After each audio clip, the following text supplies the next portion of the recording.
Guys, nagira ndabwire ukuntu numva umutima wanje ubabaye nyuma y'ubutumwa umukuru w'igihugu yatangiye mu ntara ya Makamba uno munsi igenekerezo rya 16 Gitugutu umwaka w'2025 aho yubahuka akavuga neza yuko ba Pacifique Nininahazwe mu gihe cabo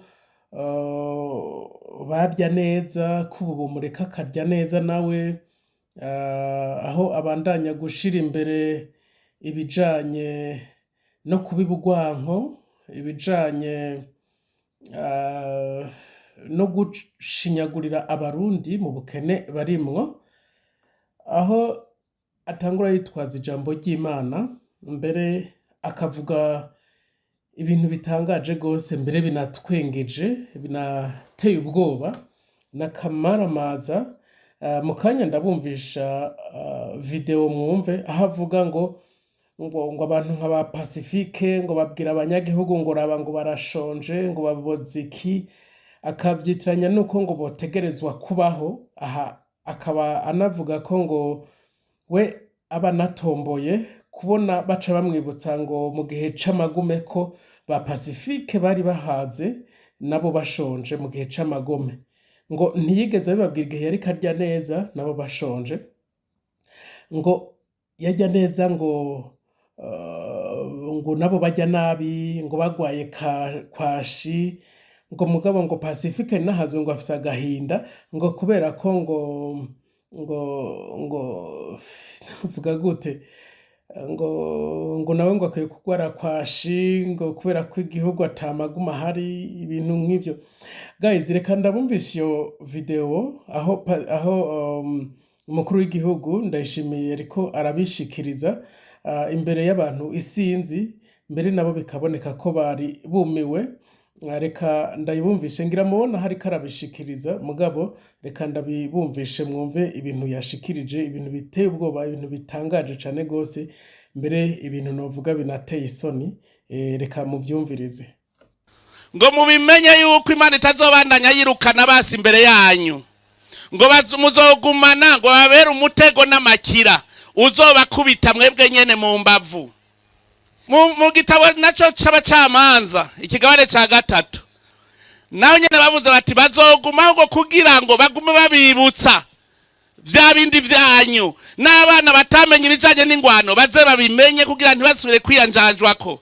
Nico gituma rero muzokumva abantu nka ba Pacifique atakindi bababwira raba ingene ushonje, raba ubuziki barya bategerezwa kubaho. Jewe mbere iyo bavuze ndanezerwa cyane kuko babandi yakara banyibukije, novuga bo bari batunze mu gihe c'amagume, bari bahaze, natwe dushonje, baca batavuga ngo raba urashonje ubuziki. Ico nico turondera cyatubuze ko atabitubwiye ca gihe we wari kwarya neza. Pacifique ntiyarya neza turi mu magume tugwaye kwashi, yaragwaye kwashi, yarigeze agwara kwashi, mugabo kubera gahinda kuko tuvuye muri yakwashi ashaka ko dusubirayo muri kwashi. Rero uravye nabi urashobora kumwumva ugaca wisubiza inyuma wewe nyene, ugazosigara uricuza inyuma. Nico gituma iki gihe rero ni gihe atari cyo kwanjanjwa, ni gihe cy'uko umwe wese ategeza kugira icyo akoze, kuko turafise amahoro, tufise ubumwe, umwe wese ategeza kugira icyo akoze kugira dutere imbere. Igihugu twamaze kukibona ishusho yaco, igihugu giteye imbere, inzira ijayo twaramaze kuhabona. Kubera iki twaguma turabakene dufise ayo mahoro, dufise ubwo bumwe?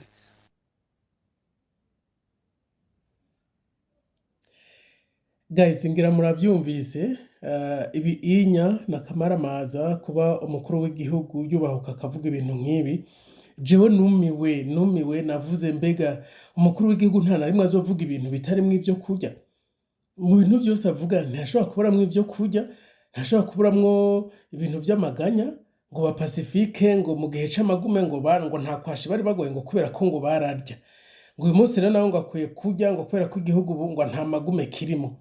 Ibi bintu je nagira nsabe abanyepolitike, nsabe abaharanira agateka ka zina muntu, nsabe abamenyesha amakuru, ibi bintu mubivuze mubibwira abantu bumve ko abarundi ari mpehensa, bumve ko abarundi ata murongozi bafise, abarundi bumve kandi batahure neza yuko turi mu ngorane zidasanzwe, aho umukuru w'igihugu akoranya abantu akabakoranya ariko avuga umuntu mu bintu bitagira ubuntu. Ibi n'akamaramaza. Niyo mpamvu nama mpamagara abakiri bato kugira ngo muhaguruke mugwanire uburenganzira bwanyu, muhaguruke mugwanire iteka, muhaguruke mugwanire igihugu kirimwo abantu bafise ubuntu, ahandi hoho n'akamaramaza. Rero kuvuga menshi siko kuyamarangira mwabitawe kandi mwavyumvise, ariko this is too much and let me say that enough is enough. Thank you.